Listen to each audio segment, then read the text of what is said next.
All right, we are going to cover, this is also new. If you are just joining us or you're only getting this part of the video, welcome, welcome, welcome.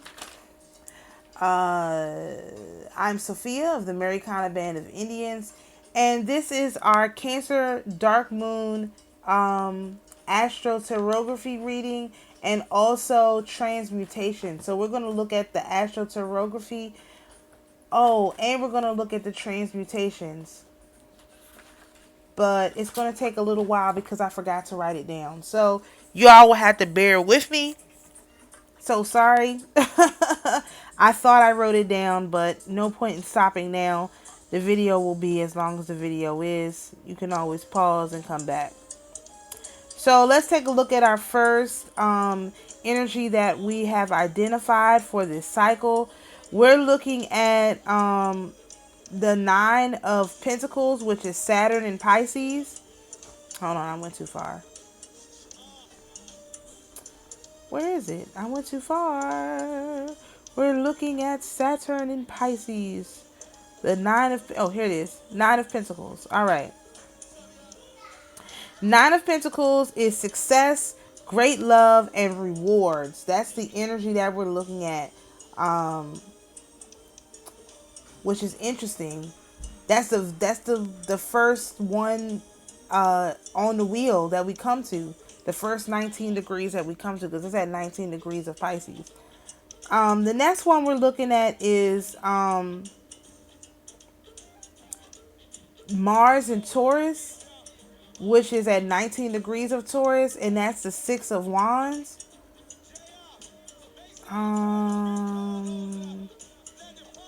Six of Wands, which is victory, success, and good news. So first of all, we have money, we have victory, success, and good news. We also have 9, 6, and 3, which seems impossible because the next one is the Sun and Moon at 3 of Cups, which again is like 3, 6, and 9. This is probably some of the best energy we could tie into. The 3 of Cups is offspring, happiness, and gratitude. So those are that's at 14 degrees of Cancer. That's what the symbology is. So we got a 9 of Pentacles, a 6 of Wands, and a 3 of Cups.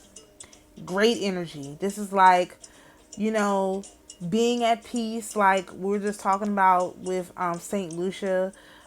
This is, getting your recognition, and being beloved, and just in general celebrating with people. So this is really good energy. We also have I call it the Princess of Cups, not the Page of Cups, but we have the Princess of Cups, which is Juno at 19 degrees of Virgo, and that is opportunity, invitation, and affection. So it's like after we get the money, right, and then we get the power, and then we get the family, we get all that outward stuff handled, then we have an opportunity and for invitation and affection, especially for people who are still trying to find partners and stuff like that. It's like, no, you're going to be restored first, and then maybe the partnerships come. And then just to make sure that your partnerships are protected, we have the Knight of Swords, which is where Pallas Athena is, and that's at 19 degrees of Scorpio. And that's honesty, opposition, and conflict. So you have the Page of Cups, which is opportunity, invitation, and affection. And then you have the Page of Swords, which is honesty, opposition, and conflict. So it's like that Page of Swords, that energy that's in Pallas Athena, which has to do with strategy. Is that right? Wisdom, strategy, and integration. That's like, because most of these are all other ones are all women. Although I do call my Six of Wands card my, Jesus riding in. These are all women, basically, and they're going to be protected by this man. So while the women are out here celebrating and tending to their birds, and it even has a fish in it. So this is definitely heavy into the water energy, like we've been talking about. Which is pretty unbelievable. You have the abundance everywhere, and then you have a knight or someone will come to protect you. And the Knight of Swords specifically relates to Jesus in our Rhoda Mundi deck. So this is, not a savior per se, but a protector. Someone who's going to come and seal, make sure the exits are sealed and that nobody bothers us while we're living unbothered. And I'm sorry, I would love to be living unbothered right now. Absolutely 100%. All right, so let's look at the transmutation of this energy. Now, this will take a little bit longer than my usual stuff, so please bear with me as we go through this transmutation. Now, remember, the transmutation is on our tarot spiral. We have an equal and opposite energy. We look at the energy that's on the direct opposite side of the tarot spiral, and we look at what house that energy is in our chart. And the chart that we're looking at is the chart for this actual lunation. And every different time we're looking at different charts. So it won't be the same house every time. It's not that kind of science. Like, it's different for everything that you're looking at. Just so you know, because it's a little bit, this is new to a lot of people. So I just want to be as clear as I can. All right, so the very first placement we have is the Nine of Cups. That's the inverse of the Nine of Pentacles. And the Nine of Cups is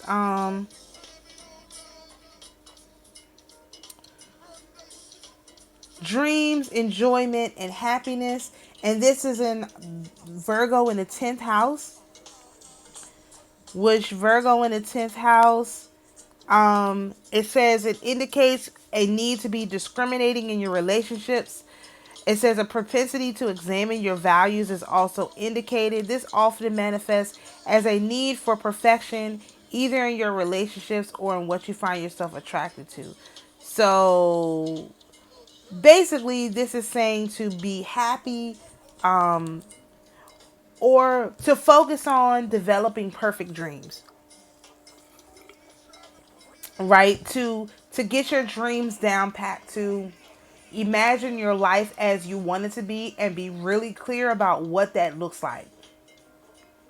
So if you haven't taken the time to really write out what you want and to, make these different requests, this would be a good time for that. We have, the write and post thing that we do with our dark moon. And so I would suggest getting really, really clear on what you want and making a list and making note and being really, really clear about that. That's my that's what I feel about that. Okay. So the opposite of the Six of Wands is this Six of Swords. And the Six of Swords is a Scorpio card, which is in the 12th house. So the Six of Swords is new beginning, change, and new love. And Scorpio in the 12th house, which is probably crazy.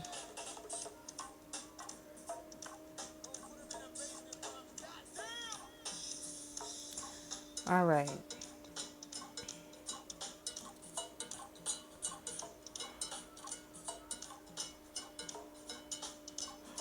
Okay, so Scorpio in the 12th house,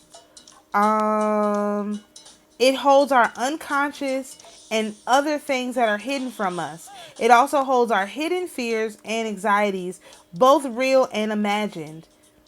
With Scorpio here, your powerful sensors can be your worst enemy because they can lead to paranoia. However, these extrasensory abilities are gifts, and the truth is Scorpios would rather see the ugly than turn a blind eye. They have known what repercussions that is. However, seeing behind the facade in others is not a pleasant journey unless you learn how to not let it affect you. Just don't take it personally. Okay, so this ties in with our Sedna and Venus both being at 0 degrees. It's Sedna dealing with the unconscious and Venus dealing with our love and beauty and values. And so with the Six of Swords in that light, um,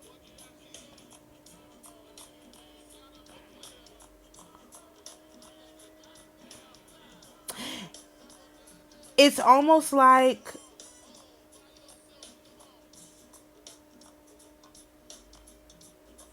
there's going to be a change in our subconscious. It's going to be some kind of a evolution or a advancement in our subconscious or unconscious ability to process things.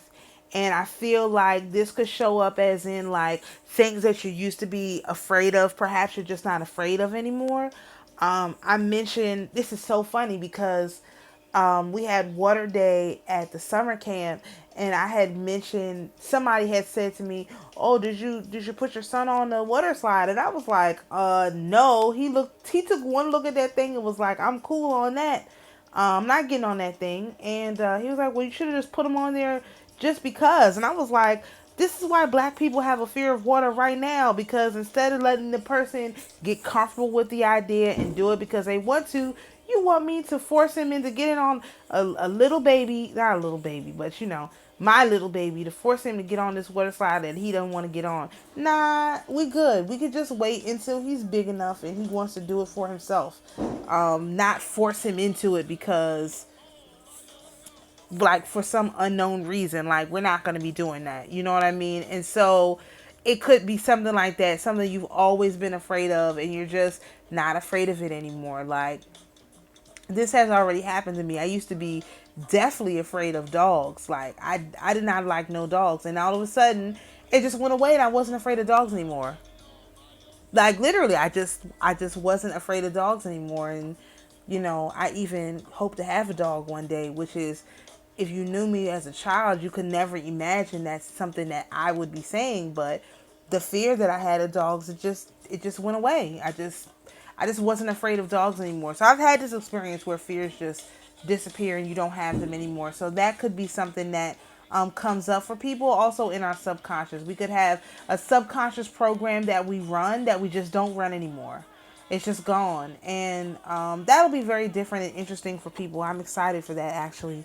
All right. So the next one we have is the Three of Pentacles, which is the opposite of the Three of Cups.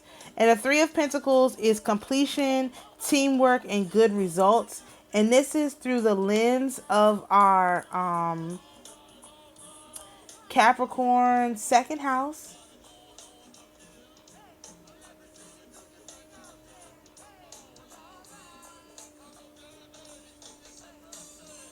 All right.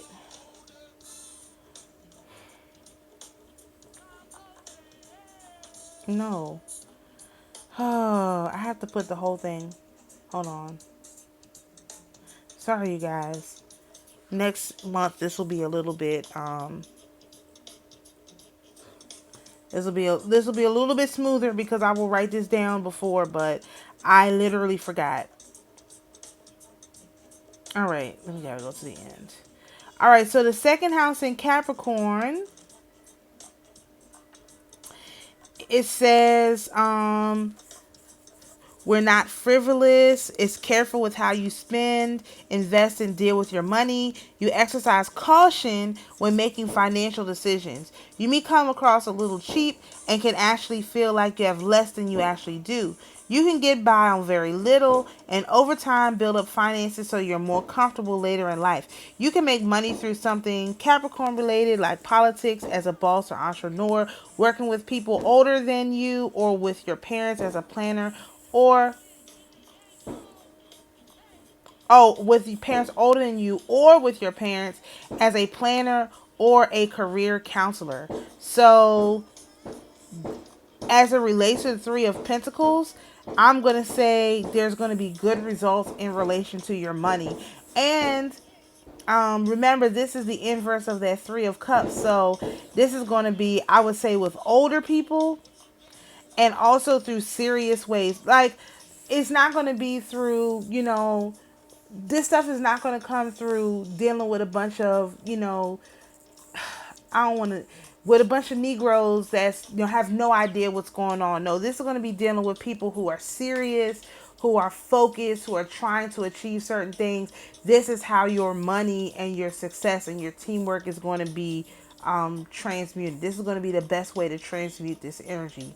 You might have to listen to this a few times because this is a cycle that's going to be going on all the way until the next Capricorn lunation, which is in January for a full moon, where we'll remove any blockages to these transmutations. But this cycle is going to be going all the way until our Capricorn new moon again in June of next year. All right, our next placement is this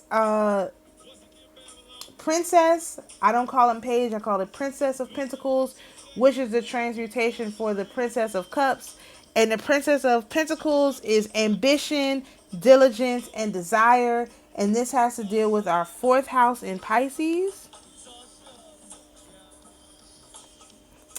Faster. All right. So, fourth house in Pisces. Pisces about where you trust your gut. I have talked about this one before. Let me see. All right, fourth house is Pisces. It says your intuitive energy can be amplified by your emotions. You can trust your gut instincts when it comes to emotional situations and decisions. When you're dealing with family, or when you're working on the foundation of something. So this ties directly into this Three of Coins, because the three of Pentacles has to deal with building a new foundation with serious people, and then you have this Princess of Pentacles saying you can trust your gut. So you have to trust your gut, and this is a theme that is going on, and it will continue to go on forever because we're moving into a new age according to the human design, a new cross, and it has to do entirely with trusting your gut, not with trusting whatever energy around you that's telling you this and telling you that, but really going within to your insides. If you've been listening to my daily transmutation reports, I have been talking about this with the Three of Swords being about internal validation as opposed to the external validation with the Three of Wands. So this is the same kind of thing, like the internal desire to get things done as opposed to the external desire to get things done, which is ambition, diligence, and desire. So for sure, this has to do with the same kind of energy. So that's really, really interesting. All right, our last transmutation point is the Knight of Wands, and that's fiery love. Of course, the Knight of Wands, this is the inverse of the Knight of Swords that we have, which is our Jesus card. And this is where Palace is. And this inverse is where Palace is, and has to deal with Taurus in the fifth house. So first, let's look at the energy, which is fiery love, self-confidence, and motivation. So let's look at fifth house of Taurus.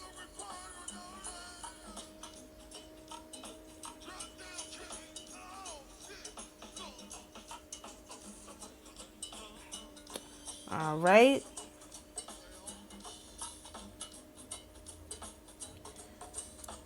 Let's see.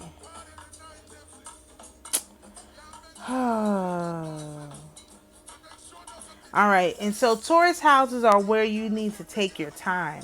So Pisces houses is where you have to trust your intuition. Taurus is where you take your time. You're not rushed.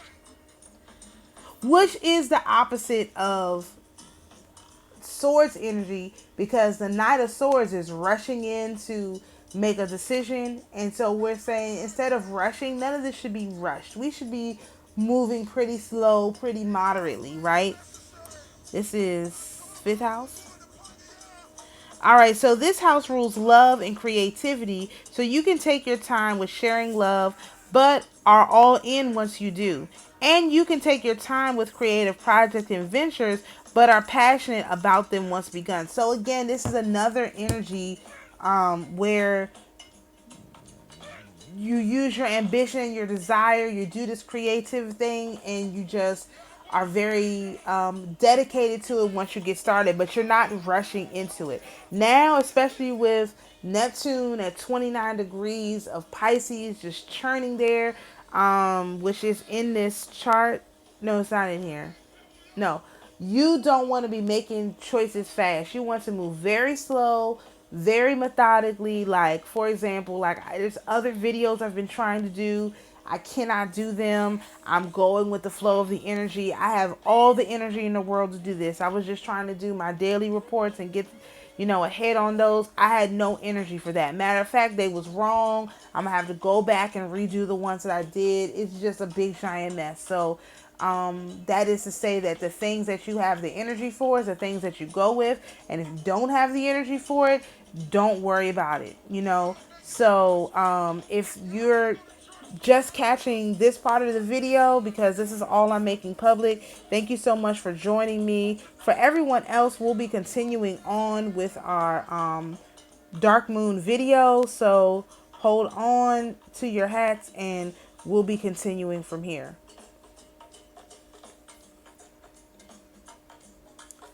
All right, so of course with every moon we have our